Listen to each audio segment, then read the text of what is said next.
Donc je m'appelle Delphine Copin, j'ai 50 ans. Suite à une reconversion professionnelle, j'ai décidé de créer cette entreprise, Le Très Superbe, qui est donc un salon de thé-pâtisserie qui propose des spécialités du nord de la France, qui tournent autour de la gaufre, et des entremets, tout ce qui est pâtisserie végane. En fait, tout ce qu'on propose n'est pas proposé ailleurs, à Chartres en tout cas. Toutes les spécialités du Nord, on est les seuls à les faire. Et les spécialités véganes, nous sommes les seuls dans les 90 km alentours.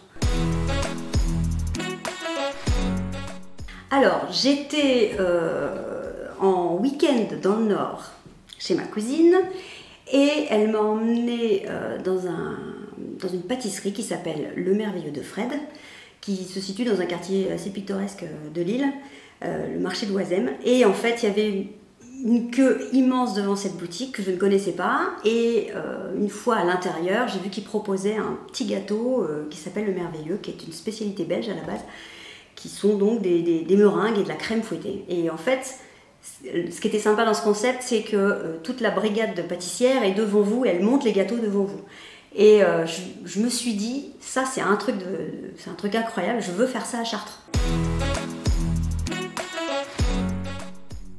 Donc j'étais commerçante avant à Chartres, j'ai vendu des guitares pendant 15 ans et c'était donc à l'époque Strego qui nous suivait.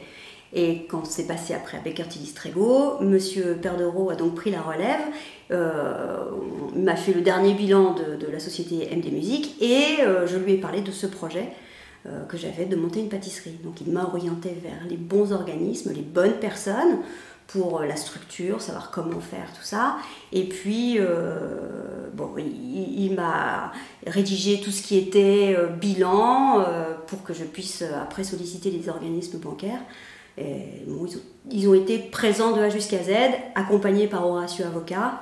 Voilà. Mais comme on se connaissait tous déjà depuis un petit bout de temps, ça a été quand même assez facile. Enfin, en tout cas, le contact n'a pas été compliqué puisqu'on se connaissait. Faire d'abord des travaux dans le labo pour l'agrandir, pouvoir embaucher un deuxième pâtissier. Et puis par la suite, j'aimerais vraiment franchiser le concept. Donc on est en train de réfléchir sérieusement à ça aussi.